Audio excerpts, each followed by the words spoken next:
Hello la team pelote, aujourd'hui je vous montre comment on réalise ce carré granny avec les bords un petit peu arrondis. Il est super facile à faire parce que ce ne sont que des brides. Je vous montre ça de suite. Pour réaliser ce carré, je vais avoir besoin d'un reste de fil. Donc moi j'ai pris du coton mercerisé, je ne sais même plus de quelle marque, mais c'est un gros reste parce que ça m'a servi à faire un haut. Le crochet de la taille adaptée au fil que vous utiliserez, une paire de ciseaux, il ne vous faut rien de plus. Enfin si, la petite aiguille comme d'habitude, que j'ai oublié d'ailleurs, pour rentrer le fil à la fin, mais c'est bien avec les carrés granny, c'est que en tout cas avant de les assembler, on n'a pas grand chose à rentrer comme fil, et ça c'est plutôt cool. Je vous montre ça de suite. Ce carré, comme beaucoup d'autres carrés, on va le commencer par le fameux cercle magique. Donc le cercle magique, je vous ai fait une vidéo qui s'appelle le cercle magique pour les nuls et qui vous montre exactement comment procéder, mais je vais vous remontrer ici. Donc il y a le fil, en fait, vous avez le fil qui pendouille, comme je l'appelle, et puis le fil qui est relié à la pelote de l'autre côté. Donc le fil qui pendouille, on va le mettre à l'intérieur de la main, comme ça. On va venir tourner une fois autour des doigts tout en tenant bien notre fil qu'on va venir croiser sur le dessus. On va venir le bloquer ici.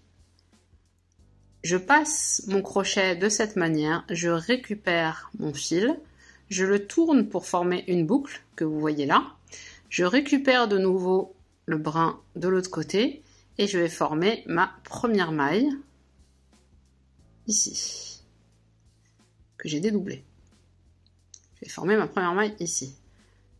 Et je vais en faire deux autres. Une, deux, trois. Donc, ces trois mailles en l'air, là, ça va constituer, en fait, une bride. Ça va compter pour une bride. Et donc, des brides, je vais venir en faire 15 au total. Donc, 16 en comptant les trois mailles en l'air qui sont là. Donc, hop, j'en fais 15. Donc je fais 15 brides dans le cercle.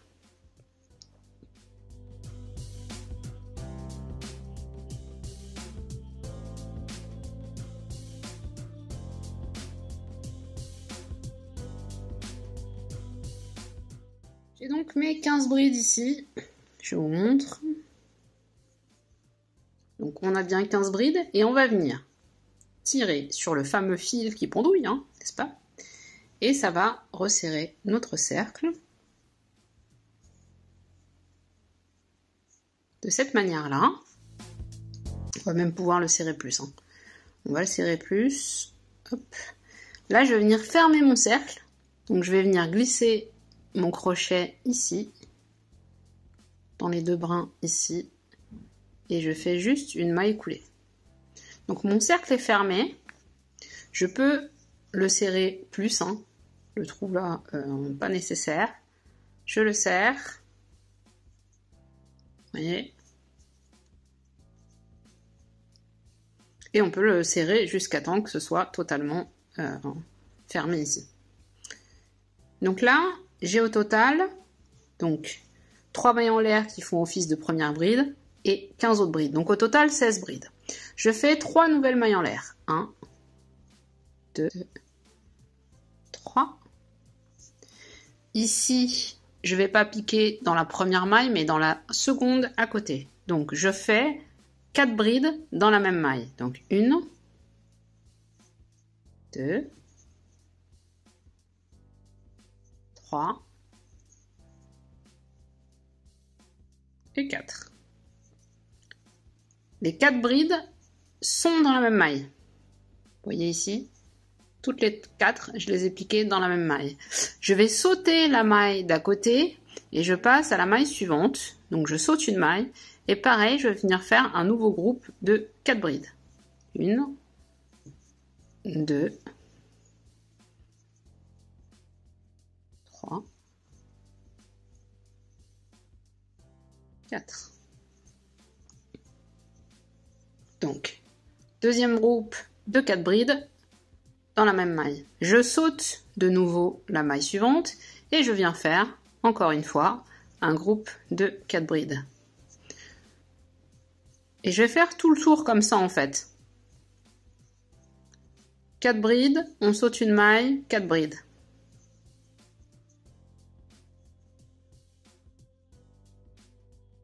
Donc là, j'ai 3 groupes de 4 brides. 1, 2, 3. Je vais sauter une maille, un nouveau groupe, sauter une maille, un nouveau groupe, sauter une maille, un nouveau groupe, sauter une maille, un nouveau groupe, sauter une maille. Et là, en fait, j'ai déjà une bride qui est formée par mes 3 mailles en l'air. Donc ici, je viendrai juste faire 3 brides. On fait le tour et on se rejoint.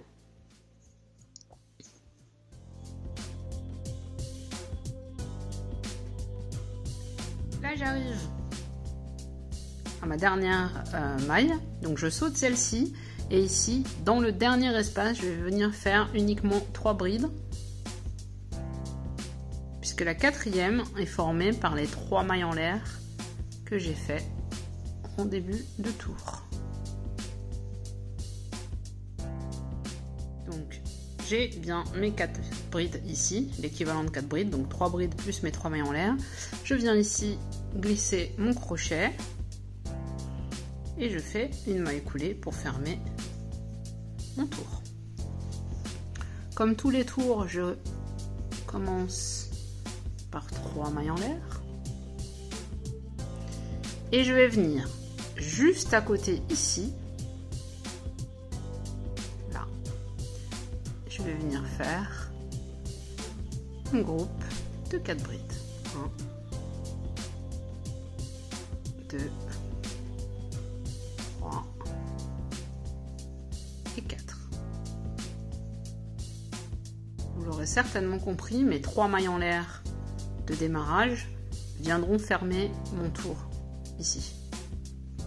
Donc un premier groupe de 4 brides.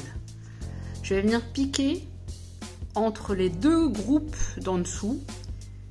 Ici, au milieu, je pique et je fais de nouveau 4 brides.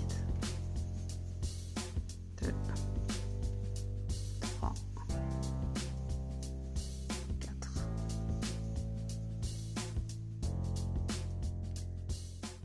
Là, je vais créer mes angles. Donc, ça sera une fois au milieu.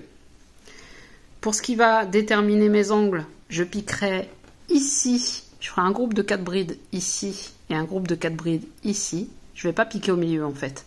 Je piquerai à l'avant dernière maille. Là. Pas ici. Là.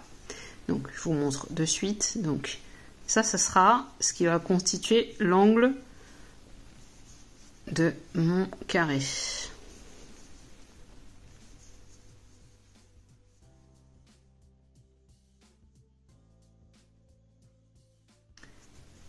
Donc ici on est entre les deux, cette maille là, ici, cet espace là, c'est entre les 2 groupes de 4 brides du dessous. Je ne vais pas piquer dedans, je vais piquer à côté. Et je fais de nouveau un groupe de 4 brides.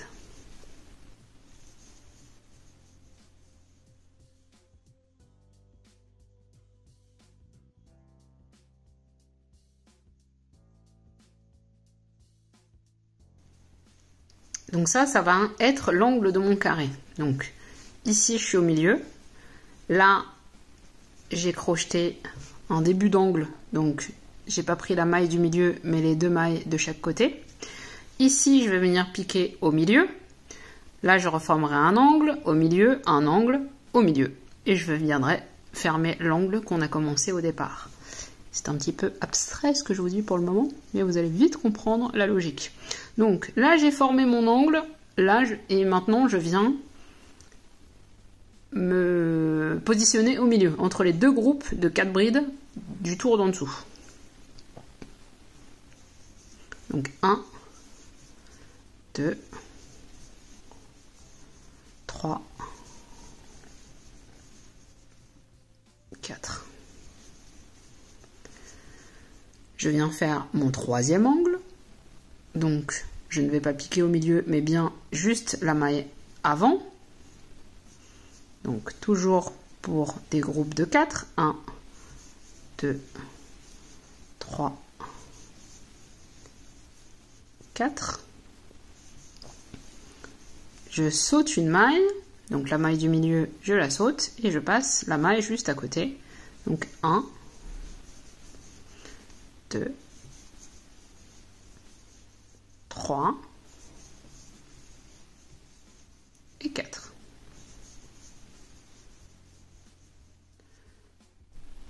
Je viens au milieu, puisque j'arrive sur mon avant-dernier côté.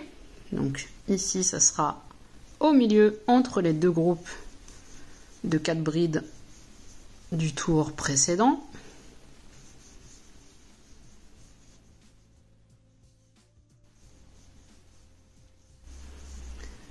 Et là, je vais former mon troisième angle. Donc, pour le troisième angle, comme tout à l'heure, je ne pique pas au milieu, mais bien juste avant. Donc, hop. Toujours groupe de 4 brides.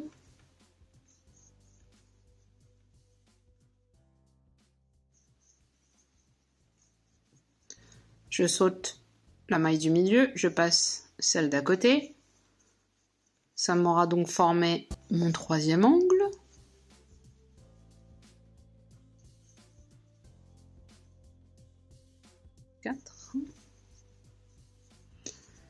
Mon dernier côté, je viens donc faire mon groupe de 4 brides au milieu cette fois-ci, donc au centre, entre les deux groupes du rang précédent.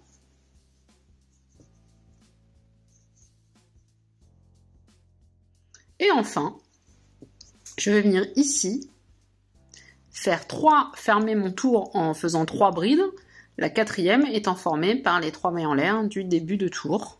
Donc 1, 2, 3.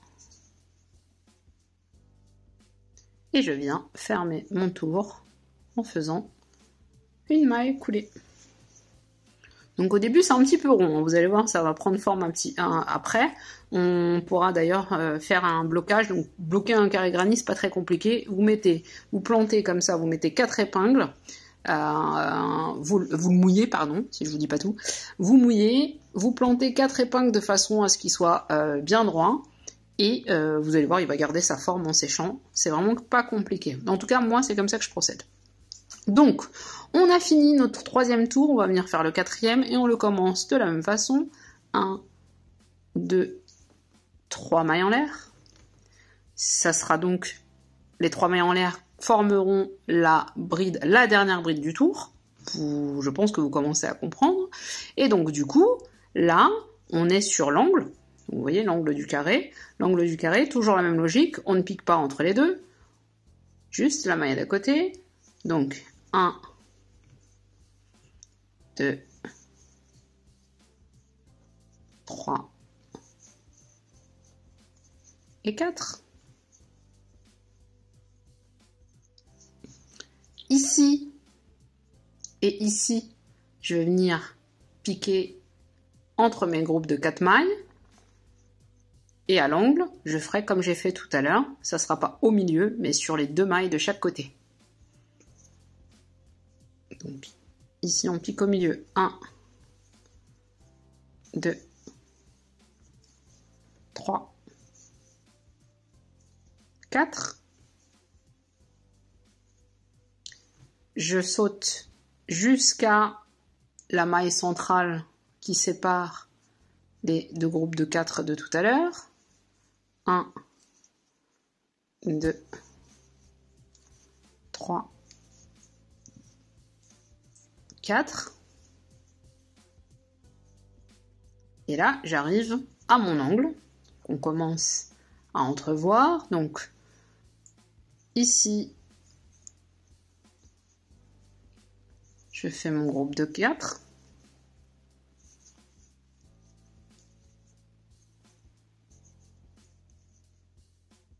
Je saute une maille et juste à côté, je viens faire un nouveau groupe de 4.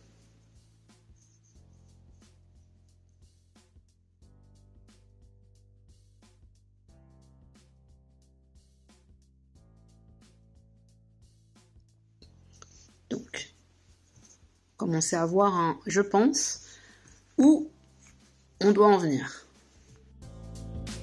Sur les angles, on est toujours sur 2 groupes de 4 séparés faire une maille en fait, la maille centrale là qui sépare les groupes de mailles du dessous.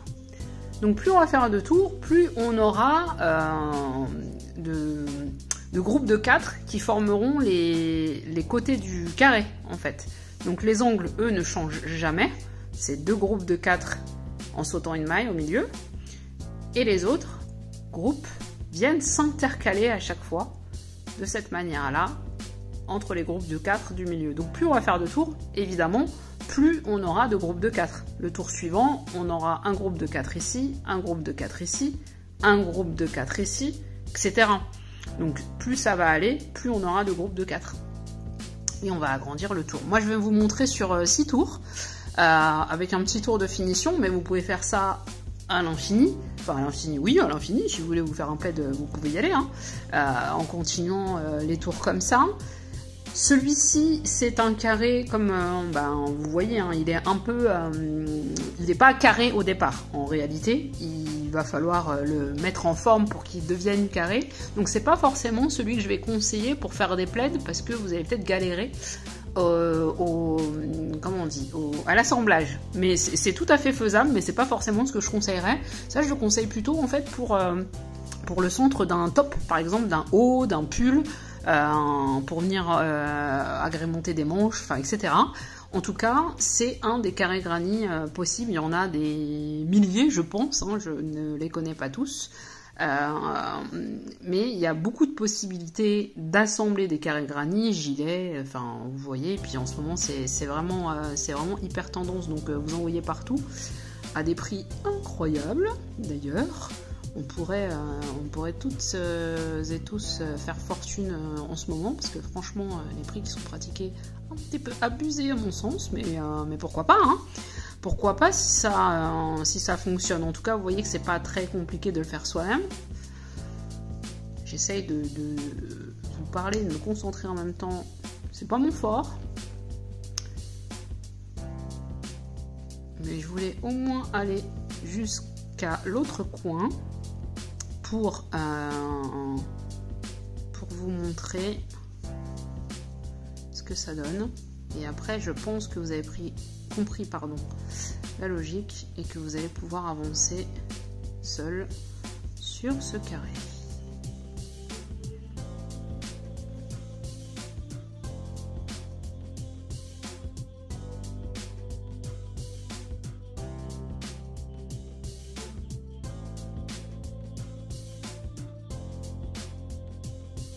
Donc j'ai fait mon nouvel angle.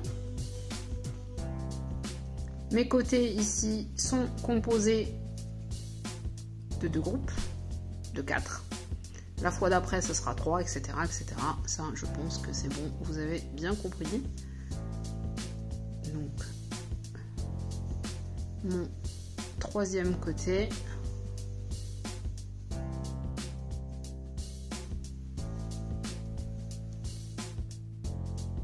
Avec mes 2 groupes de 4, du coup.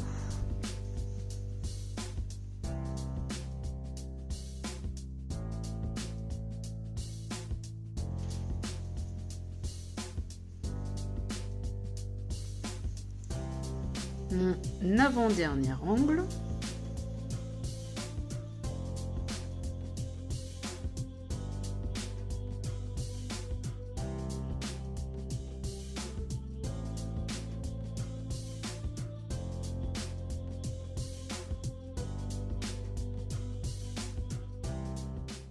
Et j'arrive à mon tout dernier angle.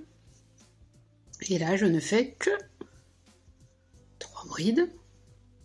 La 4e étant faite, étant formée, je vais y arriver, la 4e, pardon, étant formée par les 3 mailles en l'air du départ. Je viens ici, je ferme mon tour,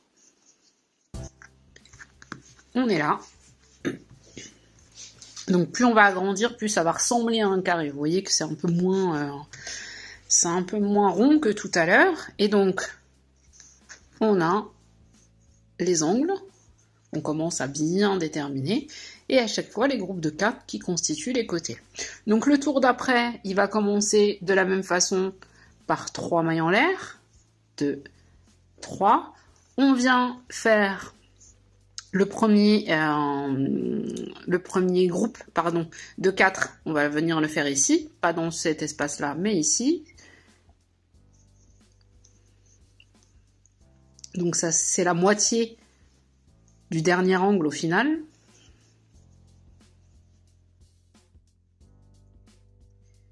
Et ensuite, on viendra faire un groupe de 4 ici, un groupe de 4 ici, et un groupe de 4 ici. Les angles, groupe de 4, etc., etc. Donc on va former encore 4 côtés, en n'oubliant pas les angles. Je vais finir celui-ci et faire un nouveau tour, et je vous retrouve après pour vous montrer le tour de finition, qui n'est en rien obligatoire, mais ça peut finir le carré.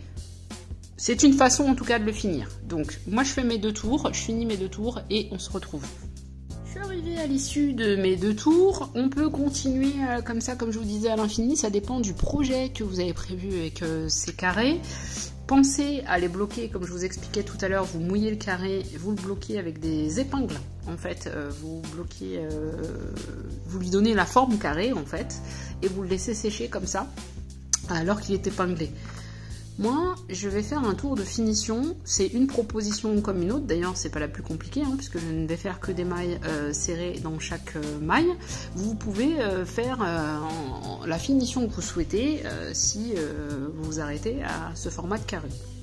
Donc, je fais juste une maille en l'air et je viens faire des mailles serrées, une maille serrée dans chaque bride. Donc, la maille serrée, on pique, on ramène, un jeté, on passe. Donc une maille serrée dans chacune des brides pour avoir une jolie finition sur le tour du carré. Je vais vous montrer ce que ça donne. Donc on a comme ça une finition, un bord beaucoup plus joli. Mais au-delà d'être plus joli, il va surtout être, il va aussi être plus facile d'assembler les carrés une fois que vous avez une bordure plus régulière que ce qu'on avait avec uniquement des brides en dessous, pardon. Donc là, on va avoir une jolie bordure, une jolie chaînette qui va permettre d'éventuellement relier les morceaux entre eux. Donc là, je fais le premier côté, vous voyez, ça donne une bordure beaucoup plus nette, beaucoup plus droite, et ça va être beaucoup plus simple pour pouvoir les relier, je vais décidément, pour pouvoir relier les carrés entre eux si jamais vous avez un projet de ce type. Vous finissez le tour, moi aussi, et on se retrouve. Et ben voilà, j'ai fini mon petit tour de mailles serrées qui, vous le voyez, ça donne une finition beaucoup plus nette et une finition qui va permettre les assemblages. Néanmoins, ça reste quand même un carré avec les angles arrondis, donc pas forcément adapté à tous les projets, mais vous pouvez faire vraiment des choses sympas. Vous pouvez prendre dans un sens comme dans un autre. Vous pouvez en faire des torchons, des dessous de verre, des pulls, enfin voilà, je me répète un petit peu là-dessus. J'espère que ça n'a pas été compliqué à suivre. Je vais faire d'autres carrés granny parce que j'aime beaucoup faire les carrés. Et je trouve que les carrés, ça permet, en tout cas aux débutants et même pas que les débutants, d'apprendre de nouveaux points, de nouvelles combinaisons de points au crochet pour avoir des motifs plutôt sympas. Donc j'aime bien, et je pense que pour cet été on va tout arborer nos petits hauts moins chers que dans la grande distribution, faits de nos petites mains, et je trouve ça plutôt cool parce que c'est tendance cette année et c'est plutôt bien. Donc voilà, je vous remercie d'avoir suivi. N'oubliez pas de vous abonner pour avoir les infos des nouvelles vidéos éventuelles en ligne. Je vous dis à très bientôt.